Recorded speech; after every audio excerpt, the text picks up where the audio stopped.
Sonora com o técnico Rafael Lacerda. Professor, primeiramente, parabéns pela classificação como líder da primeira fase. Mas eu queria saber do senhor como é que o senhor avalia esse final de jogo das últimas três partidas. A gente sabe que o Amazonas acabou sofrendo um pouco nesses minutos finais. E eu queria saber de você o que da sua opinião, dessa opinião sobre esse sofrimento que o Amazonas está deixando a equipe talvez sofrer um pouco nessa reta final de jogo. Verdade. Importante a classificação em primeiro lugar, quando a gente, né, traçou o objetivo do Amazonense, né? O presidente nos pediu o primeiro lugar e que seria interessante a gente fazer 19 pontos para garantir esse primeiro lugar.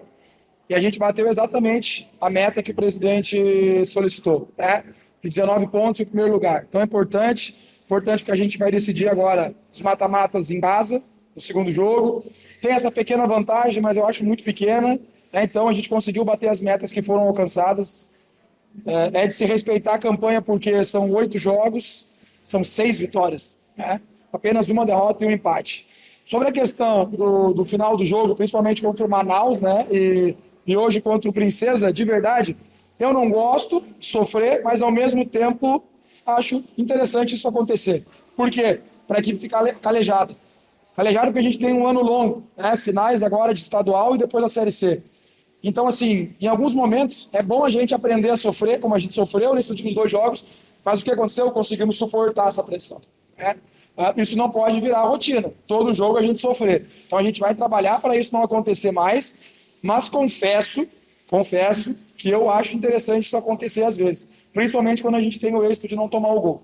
Mas volto a dizer, a gente vai trabalhar mais, vamos tentar evoluir mais, tentar matar o jogo como a gente teve a oportunidade de matar hoje e não matamos, para isso não acontecer com tanta frequência. Lacerda, eu queria que tu fizesse uma avaliação hoje sobre a estreia da tua dupla de zaga, né? Que o Salinas estreou, o Luiz Gustavo voltou a jogar como titular, mas era uma dupla que nunca havia atuado junto. Então eu queria que se avaliasse um pouco o desempenho dos dois, né? O time acabou saindo mais do jogo sem ser vazado. Praticamente perfeito a atuação dos dois, né? Teve no final do jogo ali um erro de passe por dentro, mas assim, uma atuação muito segura, não perderam uma bola aérea. Confesso que me preocupava, não pela individualidade, mas porque me preocupava, porque o Luiz vinha de alguns jogos sem jogar e o Salinas não tinha atuado no ano ainda. A gente já fez uma partida no Atlético e é muito difícil tu atuar num jogo difícil como o de hoje, num campo pesado, né? E os dois jogadores foram muito bem. Na minha opinião, os dois jogadores mais regulares da partida, ao lado do PH, né? Jogadores que não erraram praticamente e ainda por cima tiveram chance de fazer o gol lá na frente, né? O Luiz teve o lance da bicicleta, logo em seguida teve o Salinas também a chance de fazer o gol, mas fiquei muito feliz porque a gente sabe que a gente está bem servido ali atrás. Quero até pegar um gancho da pergunta do João sobre essa questão do sofrimento, dos minutos finais e tal. Dá para classificar até essa pressão como uma falsa pressão dos adversários, porque o Volpe sai sem fazer mais um jogo sem fazer uma defesa difícil, né? Então, assim, fala muito de pressão, o time vem sofrendo, mas assim, o Volpe acaba não fazendo defesa difícil, muito chuveirinho, eles tentam alguma alternativa ali, mas a gente tem mais uma partida sem tomar gol e com o Volpe sem fazer uma defesa difícil de novo. Mas vamos valorizar o nosso goleiro, né? Está fazendo um grande campeonato. Ele faz parte do processo, apesar de não fazer nenhuma defesa. Essa pergunta ela é boa porque às vezes as pessoas, às vezes assim, é como tu disse, assim como tem a falsa pressão, existe a falsa posse de bola, que muitas vezes um time está lá atrás, tocando para um lado, tocando para o outro, tocando para o lado, e acham que teve uma grande posse de bola. Eu não gosto dessa posse de bola lá atrás, todo mundo sabe disso. Eu gosto da posse de bola dentro do campo do adversário, né? Mas é importante não tomar gol, nós somos a melhor defesa.